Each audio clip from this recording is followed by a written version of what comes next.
Okay. Hopefully that will go to the remake email rather than my old university defunct one. Um, so I'll try and screen record on my laptop as well, and I hope that that will work. Um, I've got another note taker I could come in and do that as well for you as well. Give me 2 seconds, I'll bring it. we have many options. Mel and everyone on the US East Coast will get to see this. Um, It's exciting that it's a transatlantic conversation. I don't think I'd appreciated that. That's great. Everything in the remake ends up being, yeah, transatlantic. Yeah, I think we have like four countries represented here already. So, Wonderful. yeah. Okay.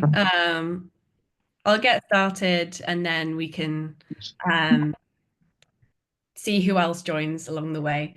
But yeah, so welcome. There's only a small group of us. I would normally say drop your name and where you're calling in from in the chat. But if it's only a small group of us, then yeah, we can just kind of chat in the comments as well. So yeah, if you're joining us for the first time, or Marissa, I think. Oh, thank you. Um, so yeah, if you're joining us for the first time, welcome to Remake. We're a non-profit advocacy organization fighting for human rights and climate justice, and we're grateful to have you all here today. So over the past few years, we've grown our Changemaker program to over 2,000 volunteers worldwide, some of whom are here with us right now. And we're excited to speak with you all. So yeah, we'll get started. I'll first of all introduce each of our panelists, and then ask you each an individual question, and then we can kind of get a discussion going. So yes, and because of the time zone mix up, Emily Sokol isn't able to join us, but we have Rebecca very much representing Remake here, so you can do all the remake related questions. So yeah, I'll start with Tim. So until 2023, Tim Aldred worked as the head of policy for the Fairtrade Foundation. He has also served on the board of the Trade Justice Movement and Ethical Trading Initiative, and now following a recent career change, is now a full-time minister for the Church of England. And yes, I've known Tim for all my life, from before I was born, in fact. So yes.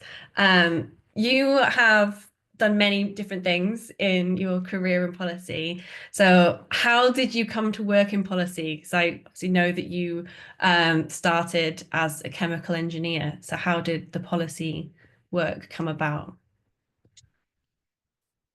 So first of all, yeah, it's really good to be here. And just to say, uh, because I don't work for the Fairtrade organization Foundation anymore, I'm speaking in a personal capacity as far as they're concerned, and also I don't speak for the Church of England tonight either. I'm a free agent.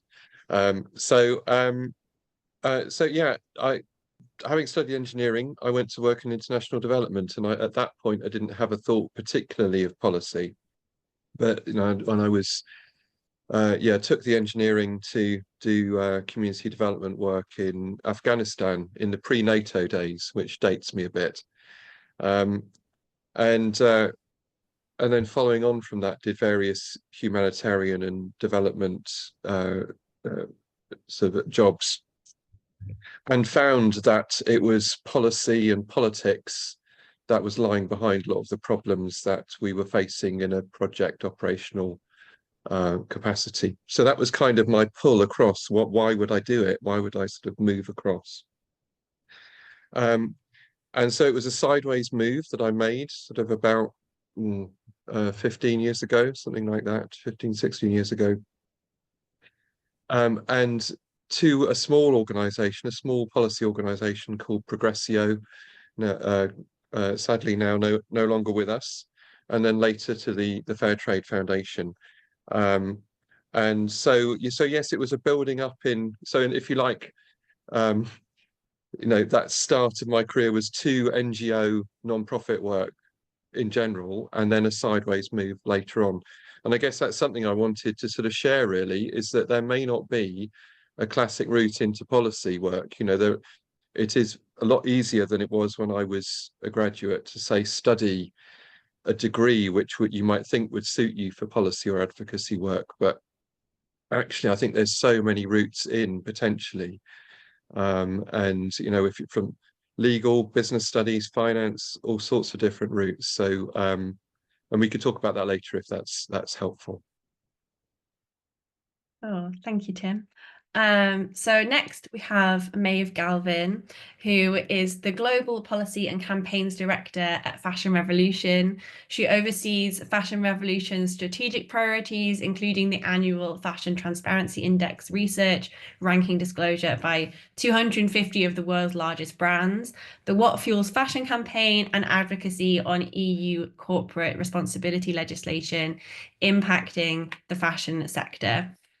She has worked across NGOs, the UN, and corporate philanthropy for the past 14 years, 11 of which have been spent specifically addressing inequalities and workers' rights within the fashion supply chain, and 5 of which have been spent living and working within production countries in Asia. She is also a novelist and a former journalist. So thank you, Maeve, for being here. So what is it about policy that made you want to work in this area? Thank you for having me. And I'm really hearing that kind of garbled bio really reminds me that I need to update it and not sound like, a failed Miss America contestant. But thank you. I didn't really choose to end up in policy. I actually wanted to work in social justice, but I probably didn't really categorize it as social justice. I started my career as a journalist, but I'm a lot older than I think some people on this call. But I graduated in an infamous year, 2008. So graduating with a journalism degree is always precarious. 2008 was an even worse time to graduate with a journalism degree. Um, but I did work in journalism and kind of realized that I had wanted to be a journalist because I had aspirations about working in social justice. So I kind of quickly realized that the way to do that was actually to transition into international development, similarly to Tim. So I did a master's in international development, and then the first kind of proper placement opportunity that I got, which was actually it was through a government funded program. I'm from Ireland and it was through my aid program. Is I got lucky enough to get placed with the International Labour Organization in Cambodia. So that was back in 2011. And the ILO in Cambodia's work largely focused on the international garment sector. So kind of once I connected with that as an issue, it crystallized all of my interests. I became obsessed with the power dynamics, the social justice components, the environmental and human and gender components of that work. And actually, I started off through sort of a development labor rights lens, and back in the heady days of 2011, there was no regulation of big corporations who were sourcing from places like Cambodia. Corporate accountability policy wasn't real. It was all just voluntary. And I was in Cambodia when Rana Plaza happened and actually changed the face of that. So I suppose through working in social justice and through that progressing, it's actually become working in policy because policy is now a reality. There's obviously limitations to that, but it is exciting. And on bad days, it is good to reflect back and remember 2011 when any kind of regulation, any kind of policy type work in this particular space that I occupy just would have been unheard of. So in that respect, it does seem like we've progressed, because I have the vantage point of being able to look backwards, but it doesn't mean there's not lots more to do, which of course we can get into. So in short, I found my field in social justice and have remained obsessed with it at the same level that I was then. And it just happens to be now that the fight used to be kind of one at factory. Well, it's still of course, at factory level, but the one that I now do is at legislative EU type level. But yeah, the goal is the same. It's always been social justice. Thanks. Yeah, with someone who graduated in 2021 with an English literature degree, kind of relate to the graduating at fun economic times. So our last panelist, Becca, who some of you here may already recognize. Becca is the Senior Advocacy Manager at Remake. She has a degree in Economics and Politics from the University of Edinburgh.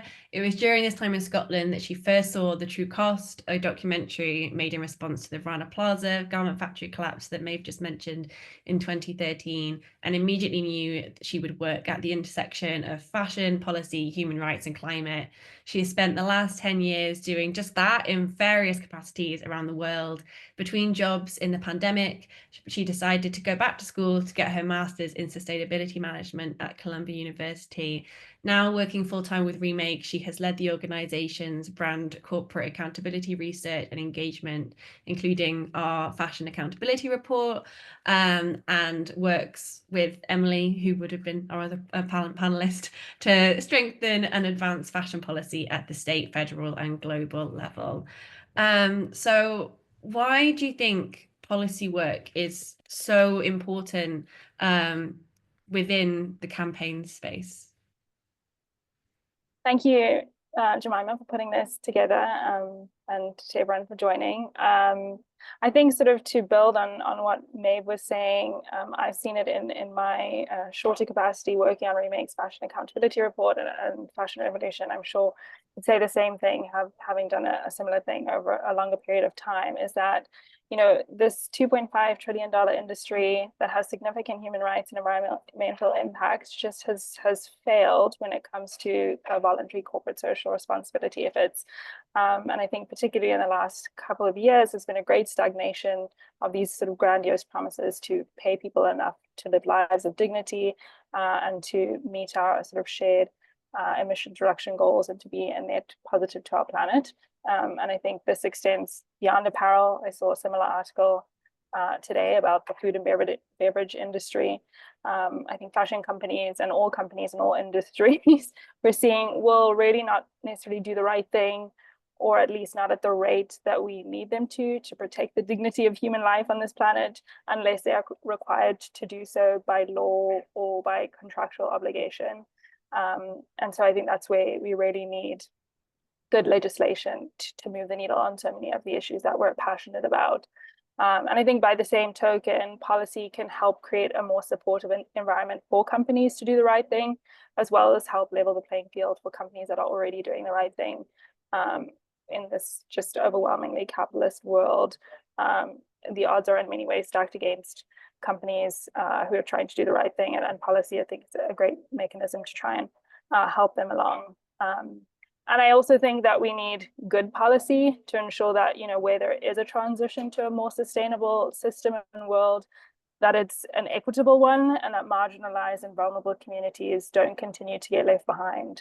So I think for the sake of intersectionality as well, we need good policy. Mm-hmm. Thank you. So now I'm going to open up the questions to everyone. We can go in a specific order if you like, or just if you want to go for the question, then feel free to dive in. So what are some of the biggest challenges you found working in policy?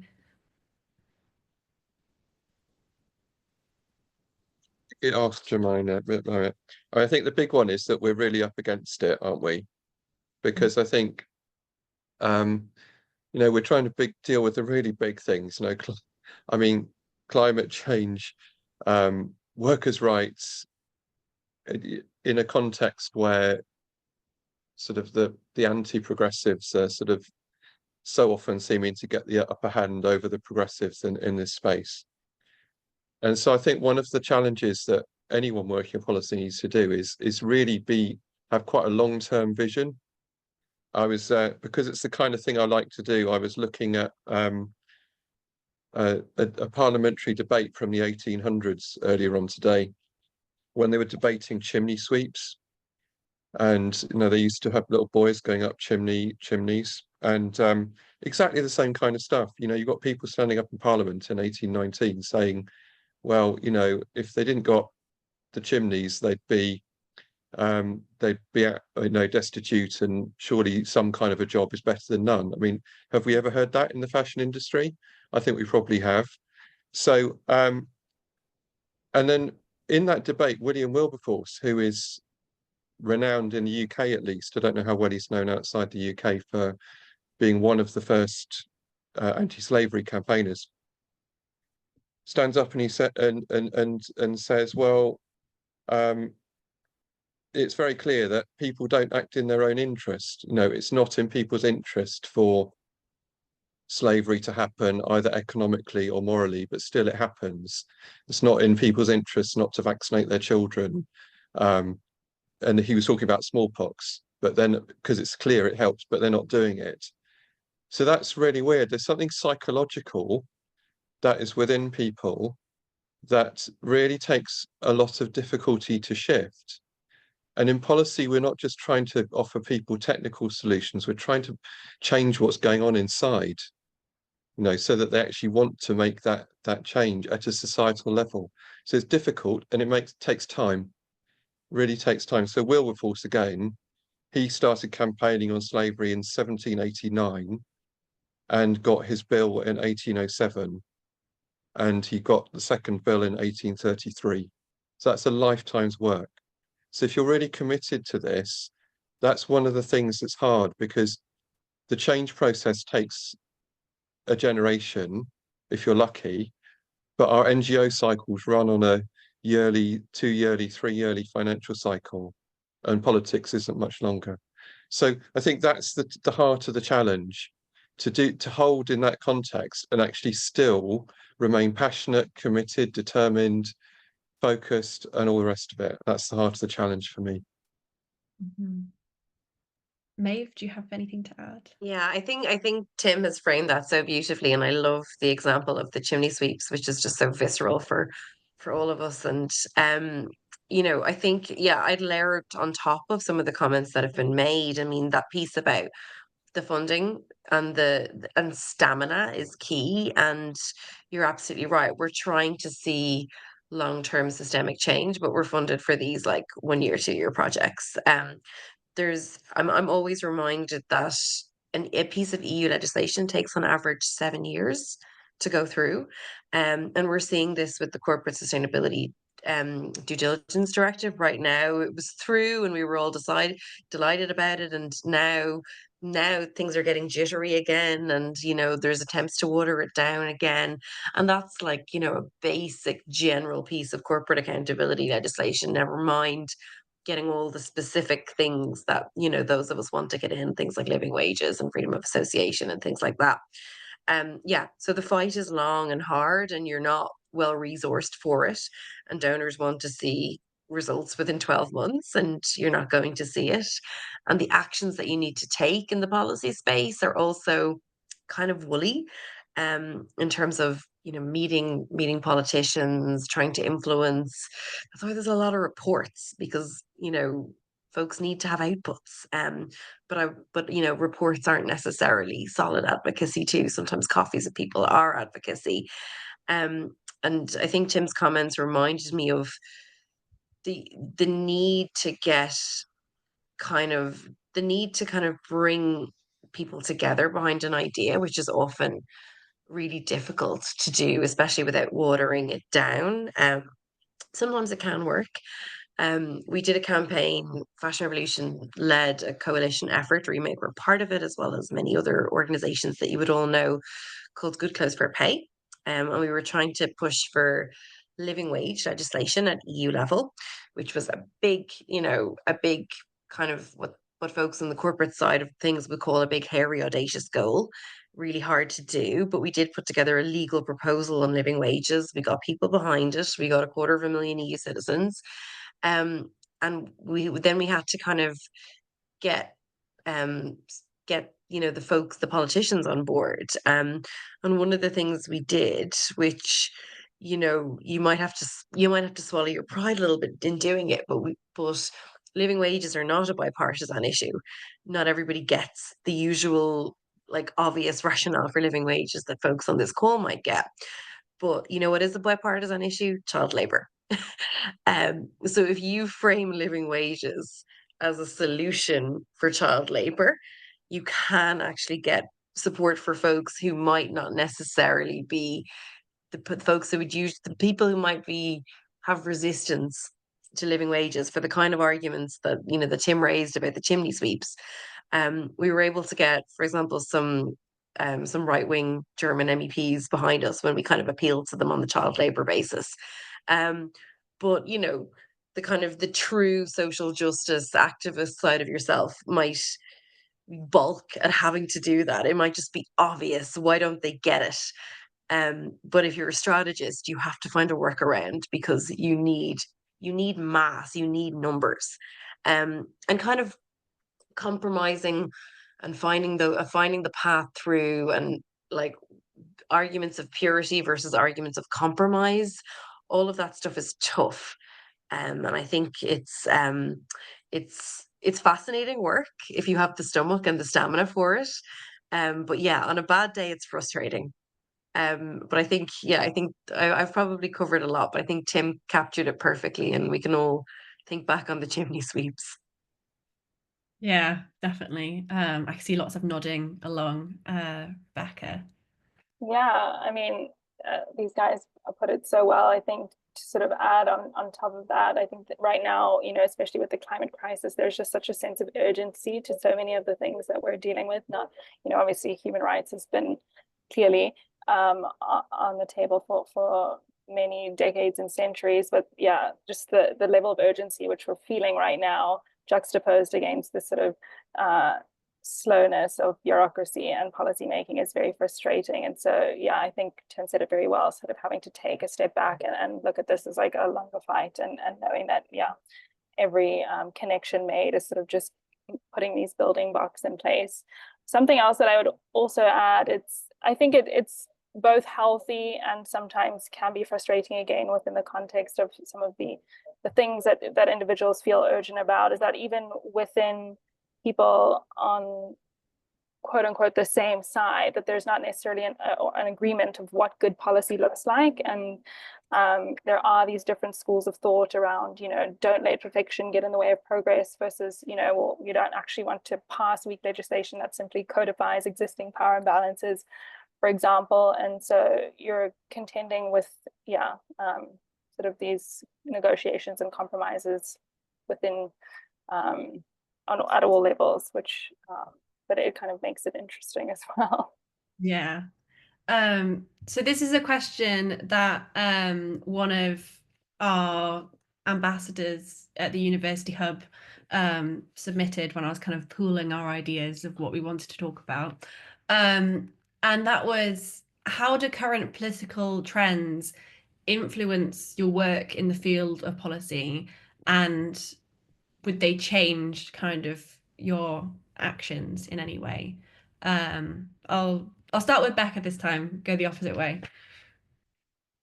Yeah, that's such a timely question. I think, off the back of this latest election in the US, I think within the space, a lot of our organizations, we operate quite nimbly anyway, and we're, very much focused on the needs of the communities and people that we serve. And so we are quite used to pivoting quite quickly. But absolutely, the political landscape affects sort of where you can operate. Speaking to the United States, specifically, looking to the next 4 years, it then becomes a bit like, okay, well, things might not be able to move as quickly or at all at the federal level. And so what can we do on a more local level, so regionally, in a city or at the state? And yeah, that's not necessarily a bad thing. I think that, for example, state level politics has global implications, particularly, coming out of states like California and New York, they have global influence. And I also don't think it's a bad thing necessarily, because I think that what we're having to be reminded of as we go through all of this like sort of political turmoil, is that we actually need to build community and organize at a more local level. That we can't necessarily just rely on federal or state level, EU level politics, that we actually need to build solidarity and resilience within, you know, the communities in which we're living and existing. And so I think that this is a perfect moment to be able to do that.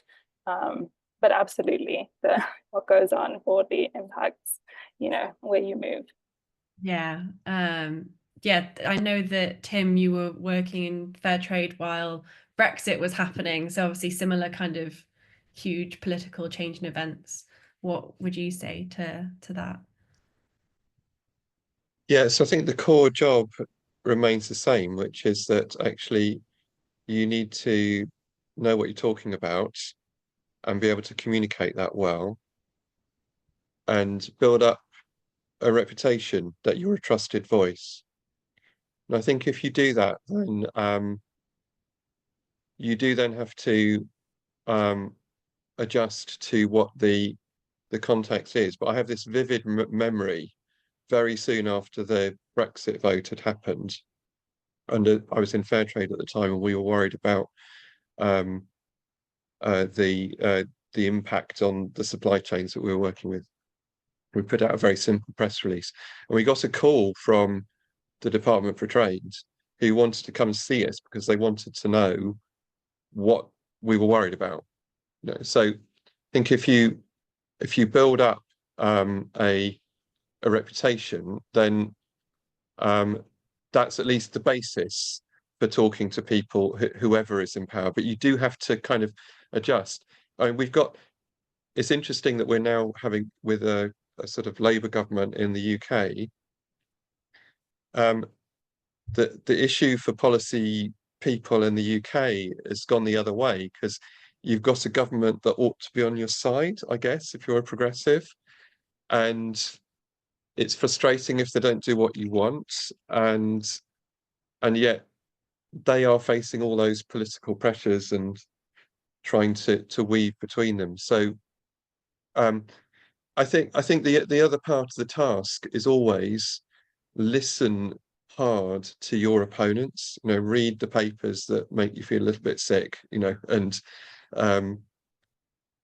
try to go beyond or even the pragmatism and the workaround. You know, I think that's right, Maeve, but also just to what's the psychology? Why are people thinking like that?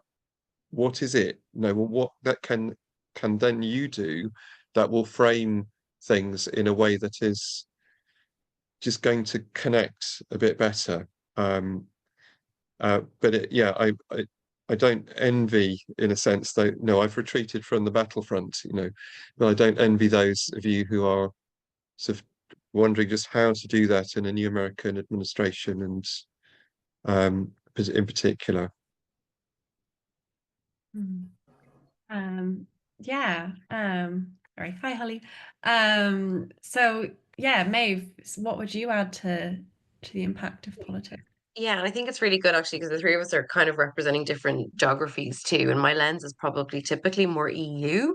Um, but yeah, I think on top of what the others have said, sometimes even when there's a new progressive government, which I think has happened in the UK, there's almost an army of NGOs waiting to pounce, and there has been, and you're dealing with competition and you're fighting through noise to try and get your issue at the top of the pile as well. So it's not always, yeah, I think whereas when it's a less progressive government, sometimes people don't even think that they can try, but they're not looking for those workarounds.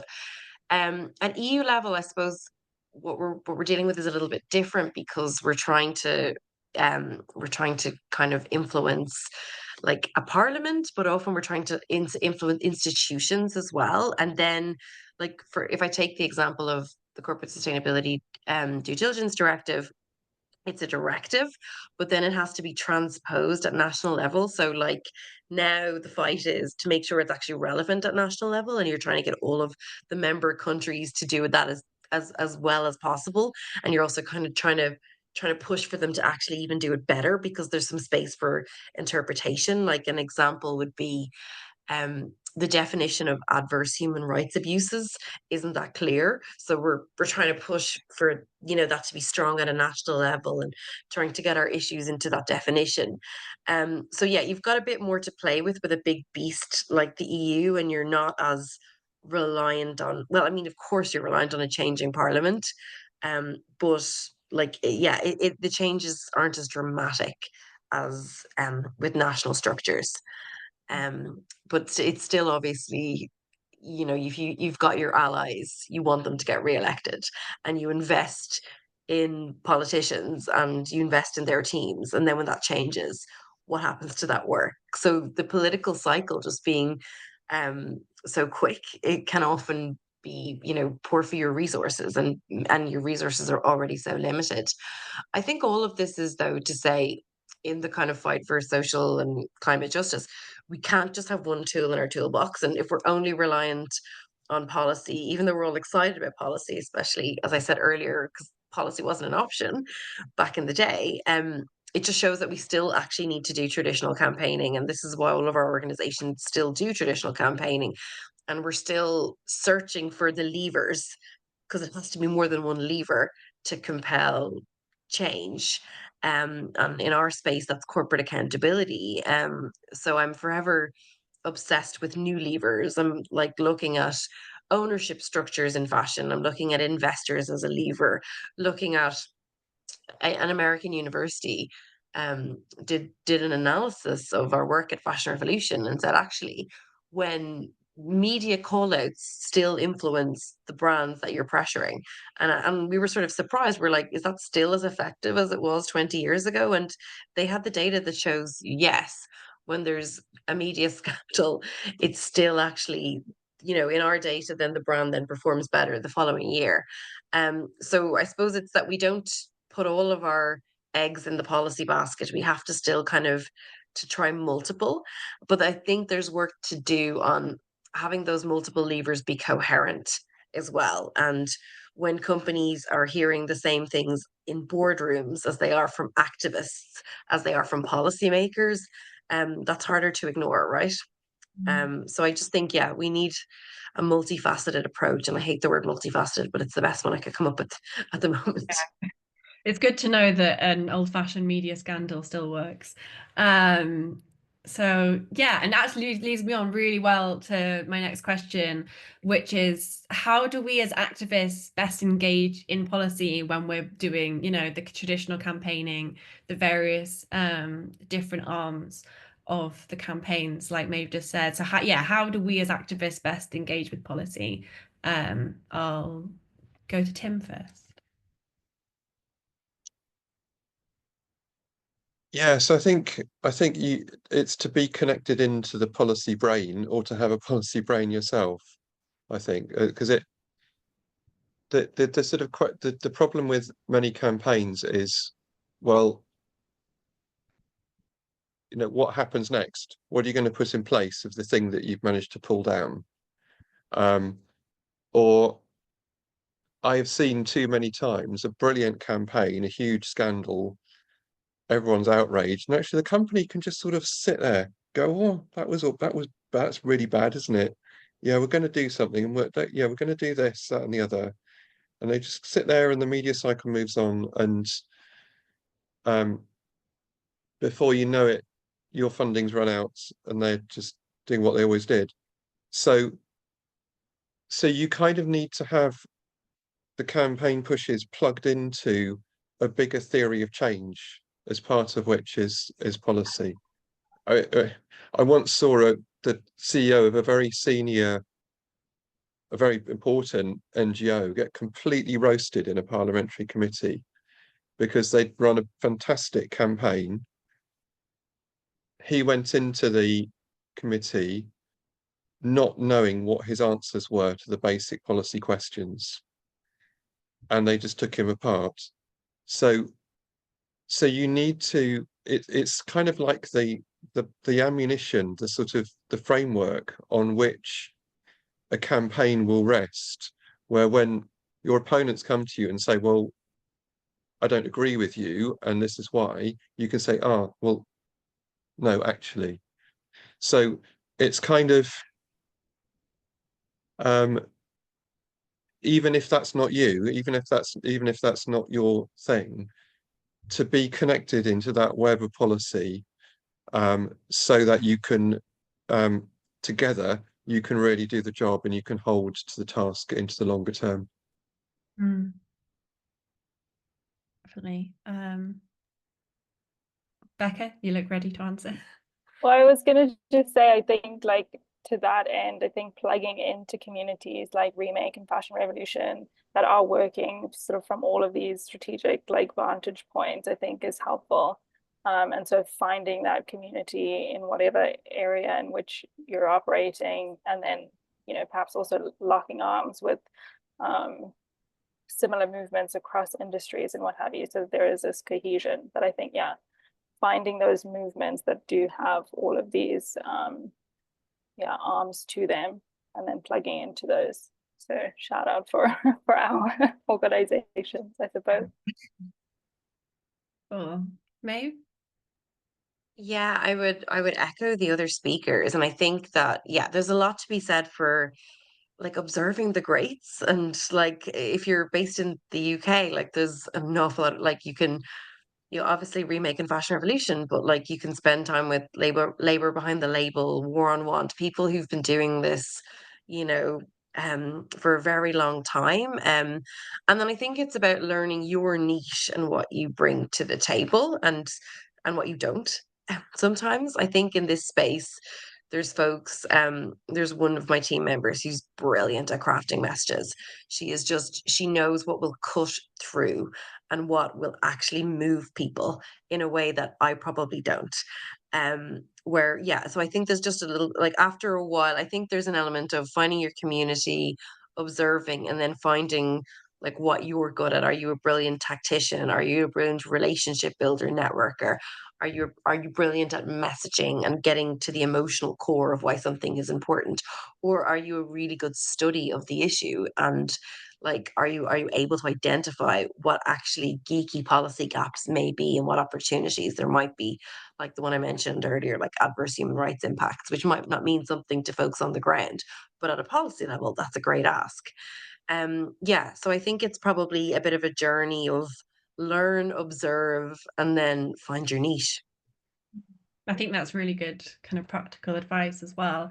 So I'm aware of time, but we'll have one final question to answer quickly before we open up to a Q&A. And I know we've got a couple of questions already in the chat. Thank you, Emily.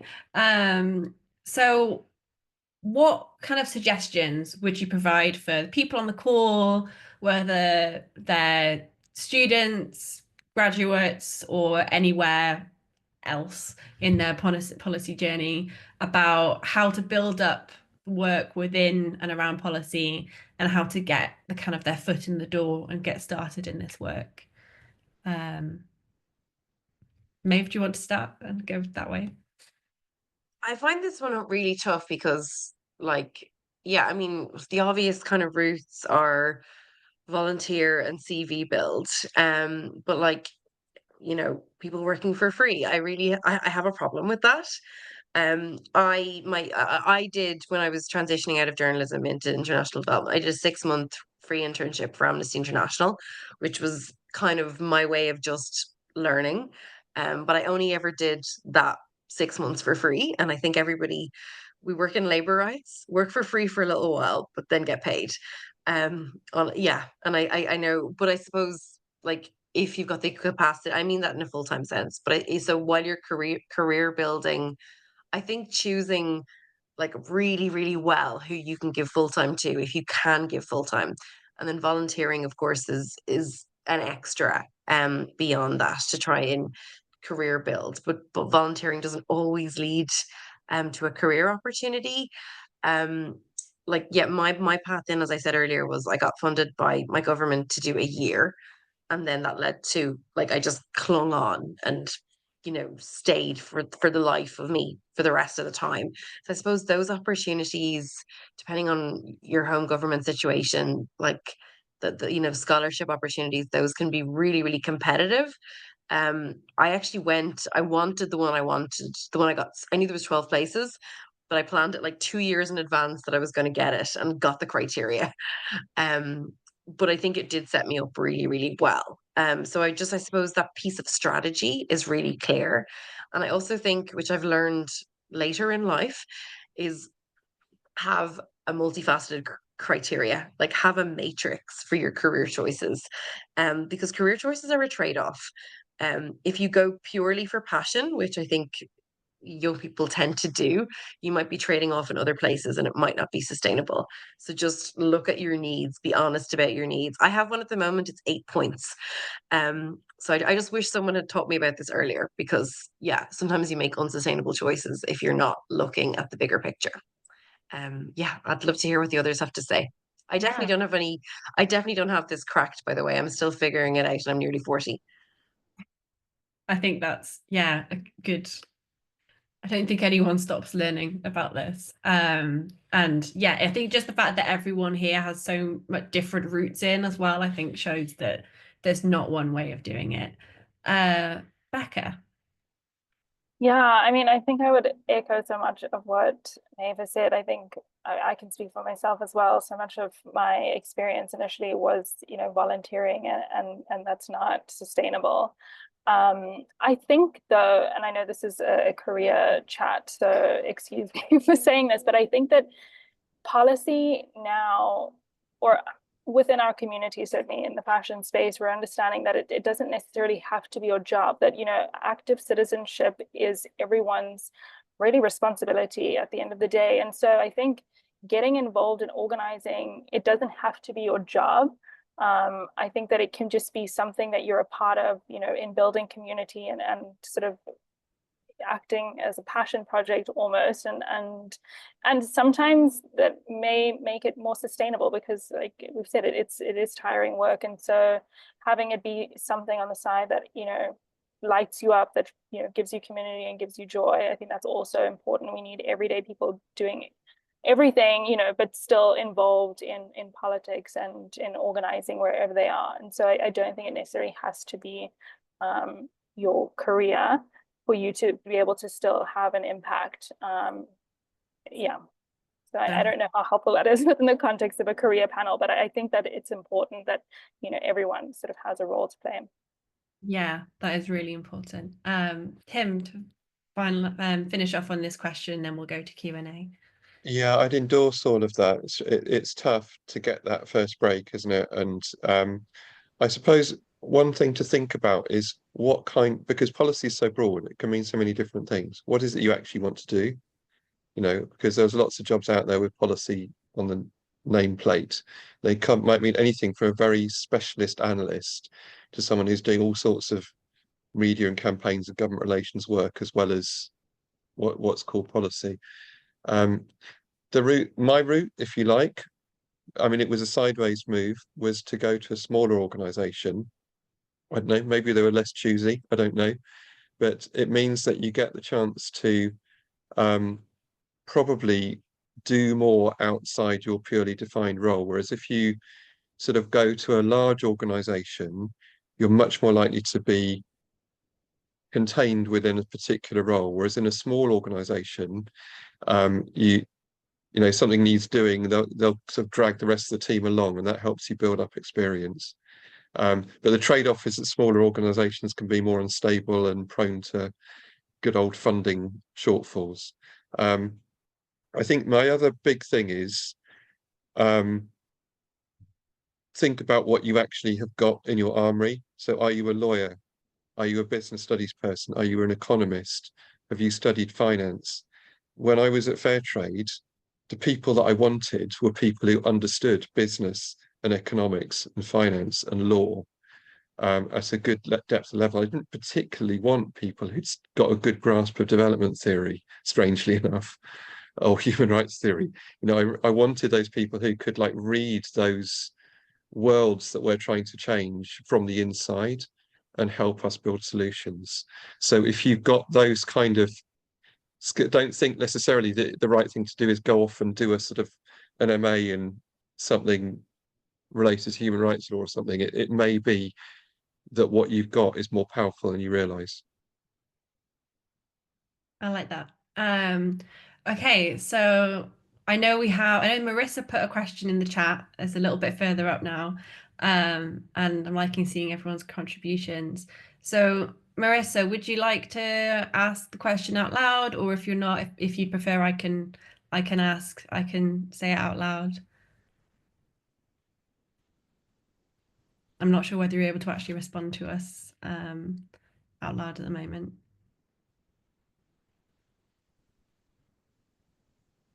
Oh, can you hear me? Okay. Oh, I have to find my question. So when you were talking about like the funding that you get, which was something that I haven't necessarily considered, but mentioning that funding typically only runs for 12 months. And I feel like I know as well now at this point too that like policy and legislation takes like years to pass. How do you like communicate that to donors, stakeholders, and whatnot when receiving funding? Kind of like that it is a long process, because I feel like they don't necessarily always fully understand that it's like a years long thing, and also progress doesn't necessarily always happen, definitely not usually within like the first year, but can sometimes happen at year 4. So like how do you keep them engaged, I guess? It's kind of the question. Might go to Maeve first for this, seeing as you mentioned the 7-year. Yeah, the joys of funding, and that's, I mean, no, it's a part of my job that's interesting.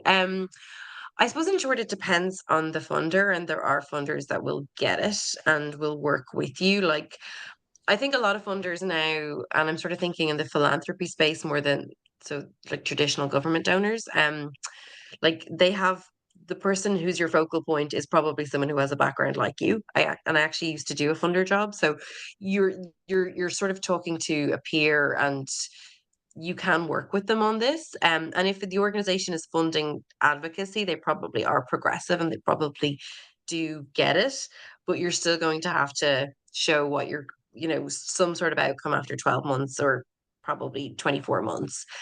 So that's why you do see an awful lot of reports produced to kind of have an output focus, or like commitments can be like a commit, there has to be some sort of yardstick that we've done something. And it might be like a number of letters or commitments or something to that effect. But yes, I think very few donors would expect to see actual policy change um, within 24 months. And you wouldn't be able to deliver it anyway. So you'd be setting yourself up for failure. So you'd have to kind of you manage that effectively, and the donor back and forth, it is a relationship process. You have to kind of excite them enough so that they give you money and put their trust in you, while also being realistic about what you can and can't achieve. But most of them that are funding political change will have an understanding of that. I think maybe the bigger issue with donors is getting donors to fund traditional policy advocacy work is quite tough. Like it's not, and especially because a lot of the work just isn't necessarily that sexy, and it isn't that new. It's it's it's having roundtables and going for coffees with policymakers and that kind of stuff, and trying to articulate why that should be funded is often tough. And you see organizations doing that kind of work on a shoestring, or leveraging core funds to do that work because they're not actually it's hard to kind of turn it into an actual project. Like the new UK government obviously represents a great opportunity, and there's a lot of organizations that have come together and are discussing corporate accountability options, but they're all kind of doing it, I think, on the side of their actual funded work because they know it's important. Like no one is funding a corporate accountability coalition. I think there's a small one, but in our space right now, to do UK focused advocacy, it's a tricky space. And the final point I'll make on this is that often the sources of funding sometimes are governmental. The EU came out with this thing the other week where they said they really want to crack down on people using EU funding to lobby the EU, because there's an awful lot of that. In Ireland, where I'm based, the Irish government is funding a lot of NGOs to lobby the Irish government, and it's a bit farcical. Yeah, so sources of funding are probably more of an issue than getting the donors that will fund you to actually get it. Interesting. I think something that we also see in the US is that funders and foundations themselves are also looking at the election cycle and looking at who's in power. And so, yeah, to go back to this recent example of administration change in the US, there's, for the last several months, it's been, this bated breath of, okay, well, we actually don't know what's going to happen or who's going to be in the White House in 2025. And so we're actually not sure if that's going to be a priority, if anything's going to be able to move. And so we might not fund this work, or you might have to phrase it like this, or yeah, so it's tough as well, because it follow the political cycle as well. But yeah, I agree with everything else that Maeve has said. It's tough, and I think that it extends beyond policy as well. I think with campaign work as well, particularly as we've spoken about, that corporate accountability or voluntary corporate accountability is just been so unsuccessful, and thinking about these other levers and what other levers we can pull that have longer term change. So you want a project that is going to change status quo systems level, and that as well is not necessarily going to come in a 12-month cycle. And so I think just broadly in this space, the same issues. Yeah. I'm also seeing now people arriving with the East Coast time zone confusion. Oh. So hello everyone. So I know a couple of people just arrived. We've had a time zone confusion, but this is being recorded so you can catch up later. Sorry about that. Okay, Tim, did you want to add anything to that? It's a lot of the successful policy and advocacy work over the years has been funded by groups that have strong communities of supporters who are prepared to chuck in small amounts of money that together makes a lot of money. And in the old days, often it was sort of faith-based organizations. Now it's more likely to be a sort of an organization that's crowdsourcing its funding. That doesn't absolve anybody from the need to do really good reporting back and explain what we're doing and why it matters and makes a difference. But I do wonder if actually, for the kind of work that we do, actually to be part of a community that is part of a social movement that is really invested in making the change is a two-way thing, because those are also our advocates for creating that change in society that we need to see. Mm-hmm. Yeah, and we have that at Remake with like the give up your values campaign, things like that. We've seen that really in action. We do have 2 minutes. I know that Bryce has their hand up. Are we okay to maybe do one more question? And yeah, okay, cool, thank you. So yeah, Bryce. Thank you. Yes. So I've got a question which I'm not sure if it's already been answered.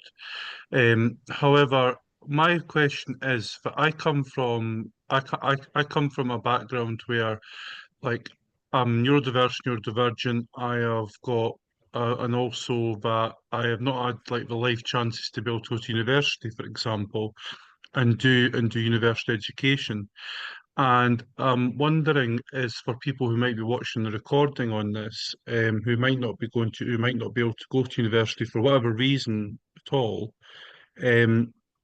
is like what how can someone be able to be able to do a policy job? Because I do see a lot of people going into like policy jobs which have got university degrees, and it's very difficult for me to get into, and it's very, as you say, quite competitive. So I'm just trying to find out how can you how can you do that in a way which is, yeah, sustainable and be able to do it? Because I would love to. I mean, I'm doing a lot of work with like Remake and done that. I've done work with Friends of Scotland. We're working with Jemima on the what do you call it again? The circular economy bill in Scotland, which was incredible. And also, I've just recently joined Fashion Revolution Scotland, so I've recently joined them, and I'm looking forward to organising with them shortly. So I'm doing some work. I'm doing some work, and also, but I mean, yeah, it's just difficult for me to get into that space. So thank you very much. I love this question, and I'm so excited that you asked it, Bryce. And I know you were have been a part of some of our Amazon calls, and so I think that getting involved in your workplace as well is a really great place, a great entry point into policy work. I think, talking about collective bargaining and unionization wherever you are, it's sort of labor issues are relevant in whatever industry or wherever you find yourself. And so I think and it kind of goes back to my earlier point about like policy not necessarily having to be your career. I think like organizing is sort of relevant, and you can do whatever at like wherever you are. And so if that is, organizing in your workplace and advocating for the rights of yourselves and your colleagues, and that's as you're doing, that counts. That is something that you can put on your CV. It's sort of, I think, a sort of similar skill set. It's important as well because whatever policy we advocate for should be informed by workers and the communities that we're trying to serve, and the communities that are at the center of whatever legislation is trying to be passed. And so I think, yeah, thinking about it like that is perhaps helpful. And we've had a few more people join again, just to say, really sorry, there was a mix up with the time zones earlier when we made this this event. There was a mix up with some of the time zones. So we do have a recording, as Alison has said in the chat, everyone who signed up will send out recordings of what's happened already. So yeah, apologies for that. And there will be recordings. Yeah, Maeve and Tim, I don't know where you want to pick up on that, either of you. Yeah, I think it's yeah, I think no, Sorry, you go ahead. Go. No, no, no. My fault. So yeah, it's probably harder if you're not coming through a traditional route, Bryce.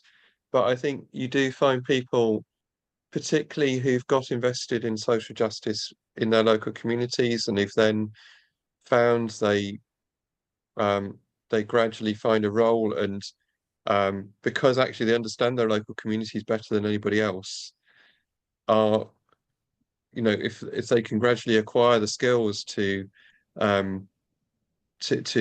advocate and lobby for what that community is thinking, feeling, caring about, that can grow and grow and grow, and you shouldn't put any limits on where that will take you. For specific roles, if there's a specific expertise that's required in some shape or form, you may need to acquire that expertise. But there are many ways to do that are not through a traditional education route in the way that perhaps that would have been at one time. It's not perhaps going to be the easiest route into a policy role. It may be a bit slower, but if it's where your heart is, I would be the last person to dissuade you from going after it. I would layer on top of what the other colleagues have said. And, I think this is such a great question. And it's such a bugbear that often, yeah, we just like the community just isn't interesting enough. There's just there's not enough diversity in the community. And yeah, there's too many people with basically international relations backgrounds. And we all there's definitely in Ireland, I think the population of folks working in NGOs, we all have the same masters. It's very boring. But I think you're doing all the right things. But I think I would use your community groups to play and figure out what you're good at and figure out what you really like doing and what like, to use a cheesy phrase, what lights you up and what keeps that stamina that we talked about earlier on going. Like, you might, whatever the piece of work that ignites you the most is, like, try and do as much of that as possible and build out that way. And the organizations that you're working with, like, if you ask for those opportunities, they will grant you them. And I think building up that way would be really, really key. And then finding your niche. And the other point I'll make, and you might be frustrated if I say this, but like, also consider going into politics, because we need we need our community in politics. And if you're building up your work as a community organizer, it sounds like that's the direction you're going in. We really need good people in politics. So just don't rule it out, please. Thanks. Yeah, I'm going to, yeah, quite right. And actually, I know some of the people who've just gone into Parliament, and yeah, there's clearly the bar to entry is not where you think it might be. So if you're a talented political person, just go for it. Nice. Thank you so much, and I'm looking forward to hopefully stand to become an MSP in Scotland. So hopefully I'm going to stand to hopefully do that, and with the Scottish National Party, and hopefully didn't go that. So I'm looking hopefully to do that. And so I say thank you so much for all your inspiration. And Jemima, you keep my light high and keep going. So thank you so much for being an incredible mentor and supporter. You're an incredible community organizer with Remake, and I really, really just want to echo and appreciate you. Thank you. Oh, thank you, Bryce. You're the best. We love you. Okay, so I know we're getting more and more people, and I feel bad for ending. I know we're beyond where we said. I know Krishna's got a question in the chat. Would you be happy to answer that, panelists, or would you need to leave? I don't want to keep you for. I've seen a couple of nods. So okay, so Krishna, would you? I know you've put it in the chat. Would you like to answer? Ask the question. If not, I'm happy to say it for you. Yeah, absolutely. Sorry, I wasn't aware of the time change, so I'm not sure if this topic has already been covered, but I would love to learn more about what international students can do beyond just purely like volunteering their time.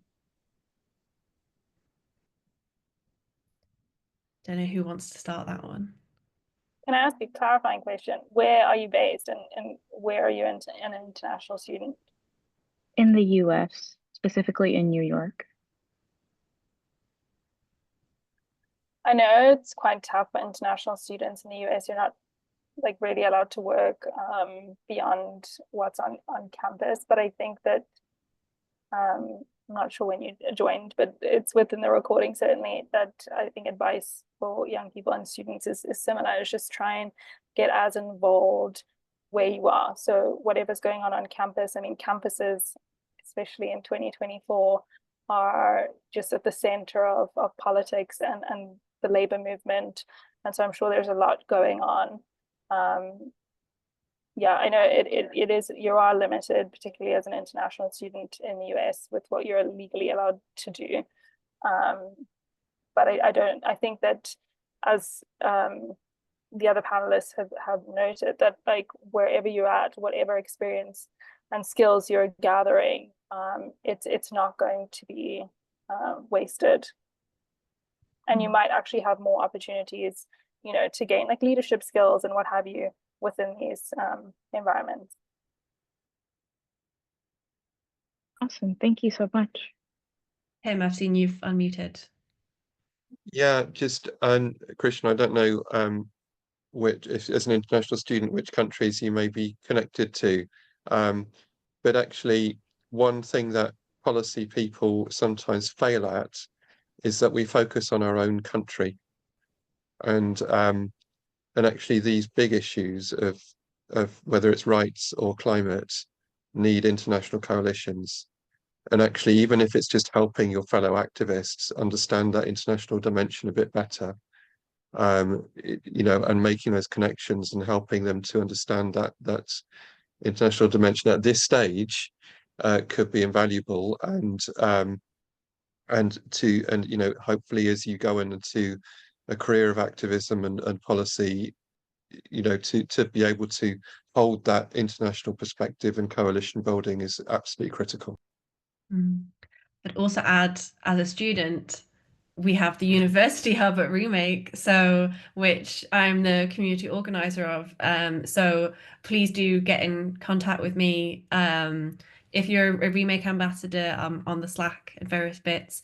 If not, then I'm sure we can, yeah, you can get in contact, because we'll have lots of exciting things happening in 2025, I am sure. So yeah, do get involved with the University Hub. We've got an exciting group of people, including some who are here today. Can I add to that? Sorry, as well. I think as an international student myself, having been an international student in a couple of different places around the world, I'm originally from Zimbabwe. I think having this global perspective, as Tim sort of noted, is super helpful when looking back at the community that I grew up in. And so I think, you know, what opportunities might there be for you to get involved in, even remotely at home, bringing the experience and the knowledge that you've gained abroad. I think that is possibly another interesting route. Oh, fabulous. Thank you so much, everyone. This has been really wonderful. I've really enjoyed listening to everything you've had to say. So if you weren't here for all of it, then as Alison and I've said before, we do have the recording, so you'll be able to listen back and watch back to what everyone said. So yeah, thank you so much to Tim, Maeve, and Becca. It's been really wonderful having you here, and hearing all about your experiences and your thoughts. Yeah, I'll Real pleasure. Yeah, lovely to be here. Thank you so much for Thanks so much, organizing. everyone. Bye-bye. Cool. Bye. See you soon. Thank you, Jemima. Bye.